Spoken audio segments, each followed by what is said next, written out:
guys, this is Jamie Lola Tallulah Poetspice, and I am here for another episode of the Home for the Holidays Collab 2020, where we are featuring projects that are home, hearth, nativity, baking, all that stuff that goes with the holidays when you're in your house and so forth. So I'm going to go ahead and show you what I used today. So once again, I pulled in some of the elements from this Anna Griffin Finishing School Holiday Open House box. I used some of the Anna Griffin plaid paper that she had put out a while ago. And then I used the vignette card dies. Yes, look at that. So this was one of the new releases she had out in November. I'm trying to think, yeah, November. And it gives you the directions on how to do it. Now, I did not do a demo of this one, so if you would like to see a demonstration, you can let me know in the comments below, because I was just playing with it for the first time. And so here are the actual dies for the set. So you get the actual card and the layering pieces, plus a bunch of extras that go with it. I also used, once again, some of the dies from the Paper Discovery. I love these. They cut nicely. I didn't even talk about that. But I love the size. I love the designs. And so I went back and ordered some more. So we shall see when that comes. So I'm going to go ahead and show you. So here's the front of my card. And you can see where I used those Anna Griffin plaid papers. I think she came out with them last Christmas. And here are the presents from the Paper Discovery. I layered those up.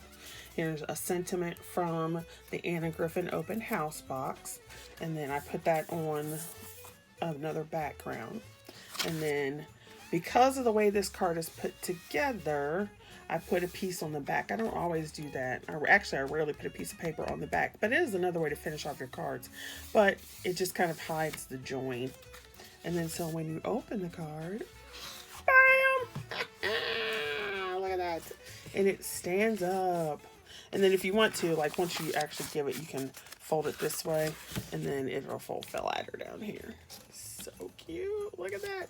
So I cut the chandelier out of that gold paper from the craft box. You can see here's the chair and the table from the Anna Griffin piece. I used the lamp from the Paper Discovery.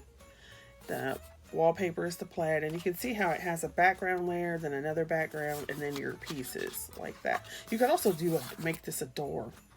The chair embosses the centerpiece and the little seat. It doesn't give you a die to cut it out. So what I did was I took the die, turned it over, traced it, and then cut the pieces out, which is why they're not so perfect, but they're there.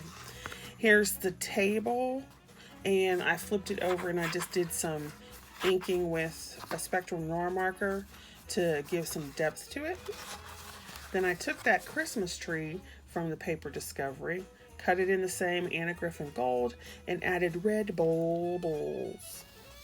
I took two of the carpets and put them on each side, because you don't want to put one over the center unless you, it would probably be better if you did that to cut it and put it really close together, because that's a fold mark. So I just thought that was so cute. And then by the time you add all those layers, ooh, you hear that? That is super stiff. Because there's like one, okay, if you count the tree, there's 1, 2, 3, 4 plus the cardstock, then 5, 6, 7, and then your decoration. So there's 7 layers of cardstock on that front piece, and there's 1, 2, 3, 4, 5, 6 on the back. So you get that's a substantial card. All right, so let me quit rambling, but that is how that goes. And you could also do like, oh, I might do that too. So that's my card for today. Go check out the other ladies for the Home for the Holidays collab. All right, you guys, thanks for everybody who's been watching. Don't forget to like, subscribe, share. We haven't seen any response videos yet, so definitely do a video to show us your home for the holidays project. And don't forget to use the hashtag. All right, see you guys later. Thanks for watching.